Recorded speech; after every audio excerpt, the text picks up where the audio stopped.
Let's move on with our third and final past tense in German, the Plusquamperfekt. The Plusquamperfekt is the least used of all three past tenses in German, and it is also the most complicated one. But with all that you know so far, you will see that it's actually not that difficult. The Plusquamperfekt is the German equivalent of the past perfect in English, and I sometimes refer to it as the Präteritum of the Perfekt. You will see in just a minute what I mean by that. So first, let's take a look at the past perfect in English. Some example sentences for the past perfect are, for example, I had walked with him, I had walked with him, or we had known him for a long time. We had known him for a very long time. So as you can see, it's formed by taking had, the simple past form of to have, and then adding the past participle. Had walked, for example, or had known. And in German, it's almost the same. The two sentences in German would be Ich war mit ihm gelaufen, I had walked with him, ich war mit ihm gelaufen, and wir hatten ihn lange gekannt, we had known him for a long time, wir hatten ihn lange gekannt. So here we also have the Hilfsverb, haben, to have, and also sein, to be, but we don't have their normal present form, we use their Präteritum form instead. Remember, the Präteritum was the German equivalent of the simple past in English. So just like have had become had in the past perfect, in German, haben and sein become hatte or war. And the rest is just the same as in the perfect. We add the Partizip 2, the German version of the past participle, and that's it. War gelaufen, for example, oder hatte gekannt. So in terms of structure, this is the most complicated tense of all of the three. But with all that you know so far, you'll see it's actually not that difficult. It's basically just a mixture of the two other past tenses, of the Präteritum and the perfect. But now you might be wondering, why is the past participle at the end of the sentence in German?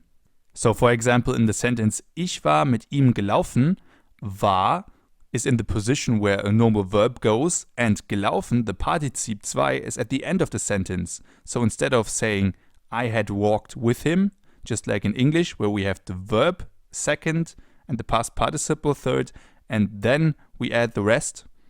In German we have the Hilfsverb or verb second, war. Then we have the rest of the sentence, and then finally we have the Partizip 2. So keep that in mind when you form a sentence in the Plusquamperfekt. Now let's have a look at the first part. The Präteritum forms of the Hilfsverben, auxiliary verbs, haben and sein. They are ich hatte, du hattest, er sie es hatte, wir hatten, ihr hattet, and sie hatten for the verb haben. Ich hatte, du hattest, er sie es hatte, wir hatten, ihr hattet, and sie hatten. And for the verb sein, it was ich war, du warst, er sie es war, wir waren, ihr wart, and sie waren. So, for example, we had flown, in German would be wir waren geflogen. We had flown, wir waren geflogen. And you had asked, in German would be ihr hattet gefragt. Ihr hattet gefragt. The difference between sein and haben, so when to use sein and when to use haben, is exactly the same as we saw in the last video with the perfect. In most cases we use haben, so in this case hatte, hattest, hatte, hatten, hattet, and hatten. We only use sein for verbs that indicate either movement or some sort of change. If we take fliegen, for example, to fly, this is definitely a verb that indicates movement. That's why we use sein as the Hilfsverb in this case. And in the Plusquamperfekt, the forms that we use are war, warst, war, waren, wart, and waren. So, because we are looking for the first person plural, wir, the corresponding Hilfsverb would be waren, the first person plural of sein in the Präteritum.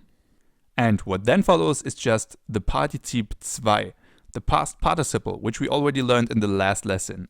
And there's nothing that changed compared to the perfect.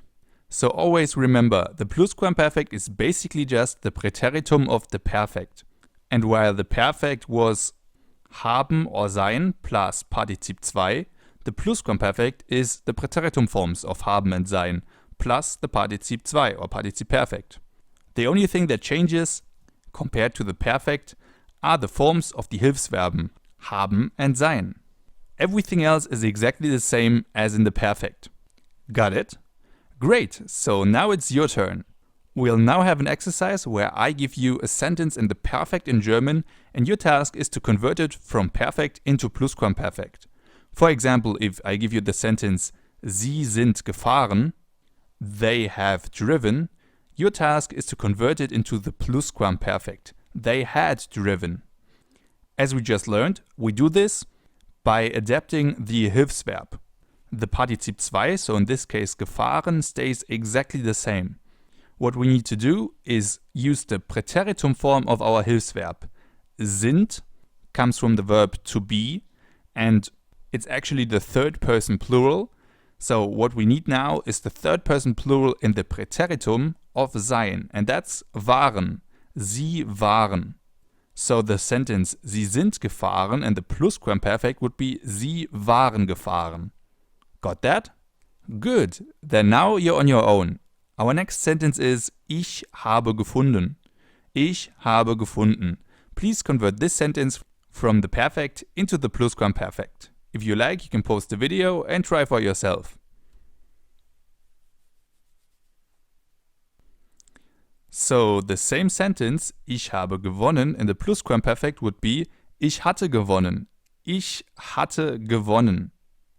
Our Hilfsverb is haben, and all we need to do is use its Präteritum form. In this case, hatte. Ich hatte. The Partizip 2, so gewonnen, stays exactly the same. Are you ready for another example? This time our sentence is Du hast gekocht. Du hast gekocht. How do we convert this from the perfect into the Plusquamperfekt? If you like, again, you can pause the video and try for yourself.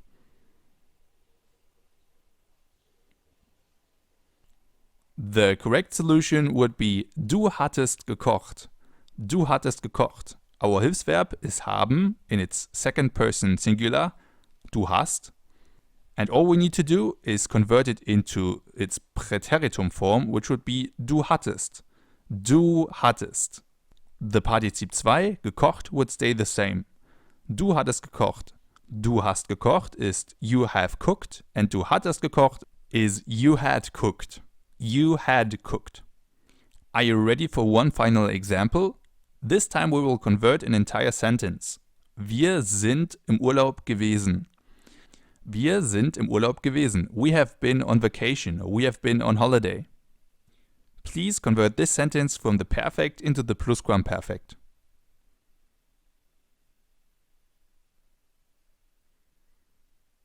So again, although we have slightly more words, basically the only thing that you need to do is look for the Hilfsverb, in this case sind, the first person plural of sein, to be, and convert it into its Präteritum form, which is wir waren. Wir waren. We were. And the rest stays the same. Wir sind im Urlaub gewesen. We have been on vacation becomes wir waren im Urlaub gewesen. We had been on vacation. Very good. What you can also see in this sentence is that both in the perfect and the Plusquamperfekt, the Hilfsverb, in this case sein, occupies the second position, so the position of the normal verb, and the Partizip 2, in this case gewesen, is at the end of the sentence. That's a difference to English. In English, we would say we have been or had been on vacation, so on vacation would be at the end. In German it's different. Here the Partizip 2, gewesen, is at the end. Keep that in mind in our next exercise. Because what we're going to do now is translate into German. I'm going to give you a sentence in English which uses the past perfect, and your task is to translate it into German. Our first example sentence is he had drawn a picture. He had drawn a picture. Little side note, to draw in German means zeichnen, zeichnen, and the German term for picture is Bild. Bild. With that in mind, please translate the sentence into German. The correct answer would be hatte ein Bild gemalt.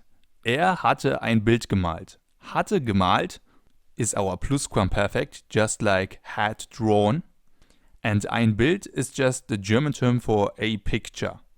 Remember, in German, if we have a tense that involves an auxiliary verb like haben and sein, just like here in the Plusquamperfekt, the auxiliary verb comes first and the Partizip 2 is at the end of the sentence.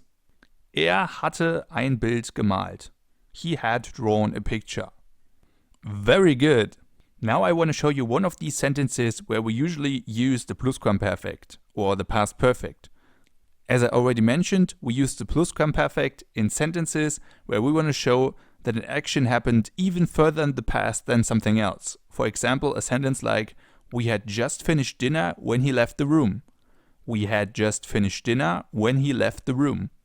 So the fact that he left the room already happened in the past, but we just had finished dinner happened even further in the past. That's why we had just finished dinner uses the past perfect, the Plusquamperfekt, and he left the room uses the simple past, the Präteritum in German.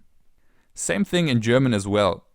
The first part, we had just finished dinner, in German would be wir hatten gerade das Abendessen beendet. Wir hatten gerade das Abendessen beendet. Hatten beendet is also a Plusquamperfekt form. So we also use the Plusquamperfekt, the past perfect, in the first part of the sentence, because that's the part that happened earlier. Hatten gerade beendet, had just finished. The second part of the sentence, when he left the room, in German also uses a Präteritum, so a simple past form. Als das Zimmer verließ. Verließ, left. When he left the room, als das Zimmer verließ. Because to leave the room in German means das Zimmer verlassen. That's just one example out of many. So in most cases we use the Plusquamperfekt in situations where we want to express that something happened even further in the past than another action. That's also why it's used so rarely, because those situations don't happen that often. But still, it's an important tense and it shouldn't be underestimated. That's why in the following we will have some more exercises where you can practice both its formation and when it is used. And once we're done with that, we're going to have a little summary of all the past tenses in German. Bis gleich. See you soon.